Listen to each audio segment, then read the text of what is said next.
지난 6월 이 학교에 다니던 1학년 여학생이 스스로 목숨을 끊었습니다. 평소 학교 동아리 활동 때문에 괴로워했다고 하는데요. 과연 이 학교 동아리에서는 무슨 일이 있었던 것일까요? 해당 학교를 찾아가 봤습니다. 논란의 중심에 선 동아리방의 모습인데요. 이곳에서 충격적인 일들이 벌어졌다고 합니다.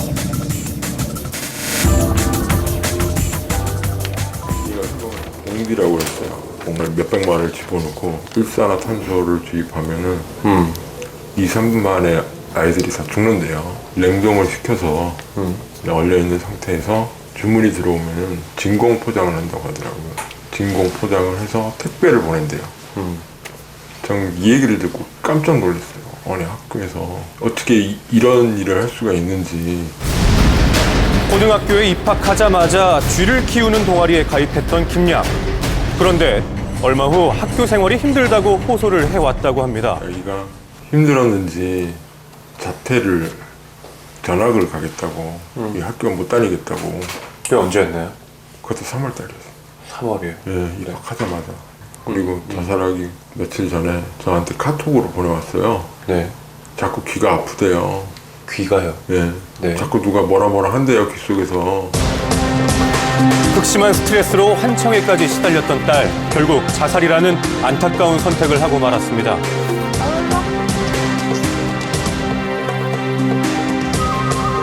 고등학교에 입학하기 전부터 애완용 쥐를 키워왔던 김양은 쥐에 대한 애정이 각별했다고 하는데요. 애지중지하며 길렀던 동물을 제 손으로 죽여야 한다는 압박감이 컸던 것일까요? 애정이나 사랑이 있었고 그래서 이제 아마 그런 동아리를 선택했던 것 같은데 정작 들어가서 했던 행동은 동물을 케어하는 게 아니라 판매 목적으로 멀쩡한 동물들을 죽이는 일을 했기 때문에 이 아이가 겪었을 고통은 대단히 컸을 거라고 보여요. 근데 이런 것들에 반복 노출되면 당연히 정서적으로 너무나 큰 고통을 겪고 우울이나 불안 같은 것들을 자주 경험을 하고 극심한 경우, 즉 이거를 내가 도저히 원치 않고 벗어나고 싶지만 벗어날 수 없는 상황이 됐다면은 극단적인 선택의 가능성까지도 생각해 볼 수 있습니다. 네, 그렇다면 학교 측에서도 이런 김양의 상황을 알고 있었을까요? 받았다 한다면 뭔가 좀 상담이 있다든지 탈퇴를 한다고 뭔가 요청이 들어왔다든지 뭐 그런 게 있었어야 될 건데 그런 게 저희들이 봤을 때는 하나도 인지가 안 됐다 그런 얘기죠. 김양의 죽음에 책임이 없다는 학교. 문제가 됐던 동아리는 계속 운영이 되고 있었습니다. 이게 지금 쥐들을 질식사시켰던 그 통인데요. 쥐들을 가둬 죽였던 이산화탄소 가스통도 그대로 있었는데요. 어떻게 학교에서 이런 일이 가능했던 것일까요?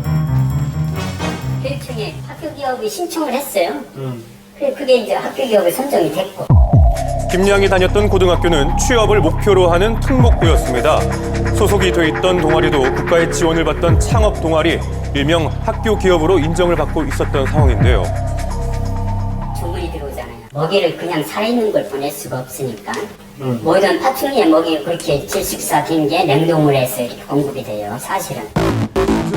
그렇다면 학생들은 이 동아리가 살생까지 해야 한다는 사실을 과연 알고 있었을까요? 가입원서를 작성을 하고 그러한 활동을 한다라는 거 다 사전에 알려주고 그렇게 해서 들어오는데 일단 동아리 활동에 대한 안내문을 확인해 봤는데요. 자세히 보시면 쥐를 죽이고 또 포장하는 과정은 또 빠져 있었습니다.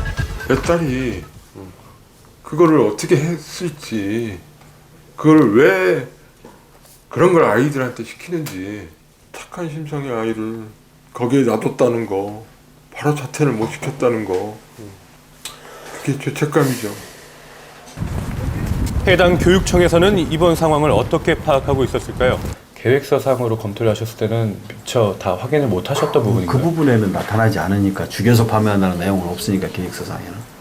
만약 그게 있었다면요? 있었다면은 당연히 배제를 시켰겠죠. 저희들이 검토 단계에서 이건 안 된다라고 했겠죠. 그렇죠. 자, 학교에서 교육청에 제출했던 동아리 사업 계획서에도요, 이 부분만 생략이 돼 있었습니다. 했을 때 일단은 활동 중지를 시킨 거죠.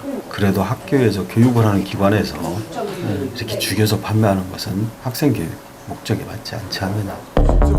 하지만 이렇게 비윤리적인 활동이 이루어져도 명확한 법 규정이 없어서 처벌이 어렵다고 하는데요. 이렇게 수익 창출을 위한다거나 이윤 창출을 위해서 생명을 죽이는 행위를 정당화할 수 있는 규정은 어디에도 없습니다. 아무도 모르는 그런 암암리에 죽여서 파는 행위를 했기 때문에 이 행위 자체를 놓고 법적으로 어떻게 평가할지에 대한 의견이 분분할 것으로 예상됩니다. 특목고라는 이름으로 비윤리적인 행위가 버젓이 행해지고 있었습니다. 17 여고생이 감당하기에는 너무 가혹했던 것이 아닐까요?